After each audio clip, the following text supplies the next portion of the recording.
Welcome to Veggie Patch Ideas.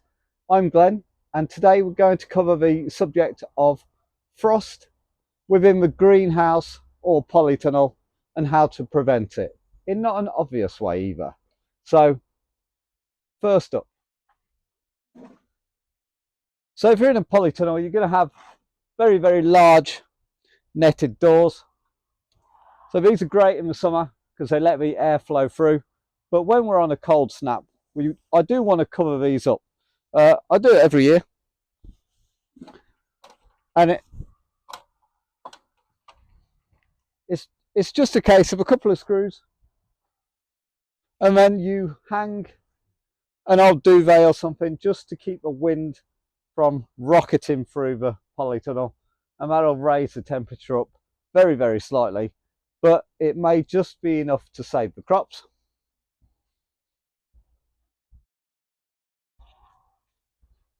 So the next thing you can look at doing is to cover your tender seedlings in a fleece.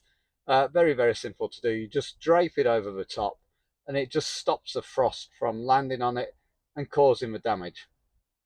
However, this year I don't have fleece. Year after year my fleeces, they just tend to disintegrate. So I'm going to go with an old and trusted technique I use generally later on in the year. So coming up to, if we get any late frost in March, I'll use this technique, but I may as well show you now and you can carry it forward in what you're doing. So if you have a greenhouse or a smaller area you want to heat, then this is what I do. It also works in a polytunnel if you put the seed trays close enough to this. So take a little pot or a plate, we get our candle,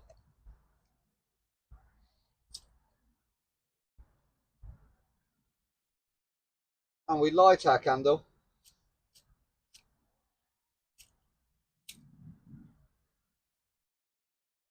Okay, so we've got our lighted candle, and what we want an old terracotta pot.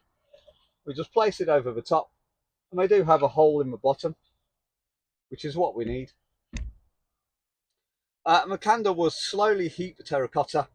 It'll get it nice and warm, so if you've got any plants around the side of this area, it will keep them away from the frost and it'll stop frost doing the damage.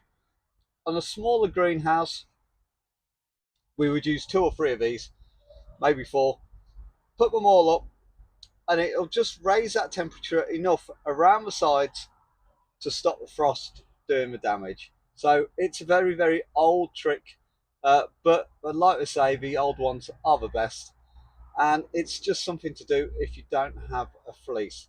And on kind of what we do for frost prevention, I'd like to know your tricks and tips on what you do when we have a frost or you have a hard winter. How do you keep things warm on a budget in the allotment style? I mean, clearly if you've got 1 or 2 trays you can just take them home. It's probably a better option, but if you are remote and you want to keep your seedlings remote, what do you do? Pop it down in the comments below. I'd be glad to, I'm really happy to share it with the community, and let's see where that one takes us. Please don't set fire to anything, so use caution. Don't put it anywhere where the candle can be knocked over and set afire. But as long as you're in a nice terracotta pot and a big enough candle, this will burn all night and it won't use that much of a candle either. So something definitely worth looking at, and I'm glad I could pass this along if you don't already know this trick.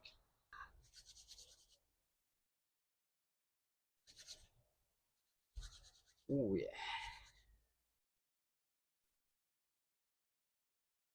So okay, I don't know if you can remember, but we did a little competition between the very cheap seeds and the expensive seeds. So in this case, the cheap seeds are the absolute outright winner. It's Charisma, and I got these from Wilkinson's at 20p a packet, so absolute bargain. And they're just doing absolutely brilliantly. I've watered these once, and please take note of that. We don't want the ground to get too soggy, but in these very, very cold and wet conditions, even when we're in a polytunnel, it just doesn't dry out. So once is all it needed. And again in here, these are the cheap seeds.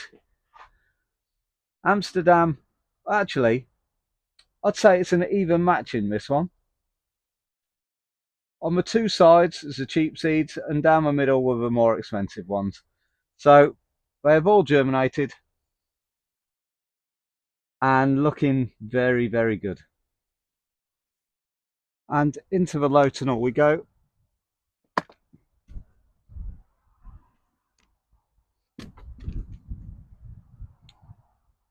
Things looking very, very nice in here, coming on very, very well.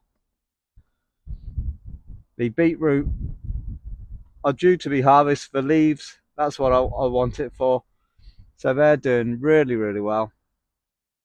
The kala kimchi, ready for harvest now. Spring onions doing very well. And look at that, spinach has come through. So the Lotenal is clear winner. So a bit of an update on the shed. We've got our overwintering peppers, which I'll link a video to that if you haven't done it already. But there it is, nice little bench we made. Dead simple. Just nice enough to sit and eat something on the table, or sit on a chair and relax with a nice cup of tea. And can I say a very, very big thank you for all the people that have subscribed to the channel. We've hit 1,000 and it's a great milestone. I'm really, really pleased. The channel has been going for 3 months, and to get so many people in such a small period of time outside the growing season is absolutely fantastic, and I appreciate you all from the bottom of my heart. So thank you very much. If you haven't subscribed already, I'm going to put a big circle, it's like a logo, and I'm going to put it just here. Okay, you click it, it'll ask you to subscribe or not. It's totally free.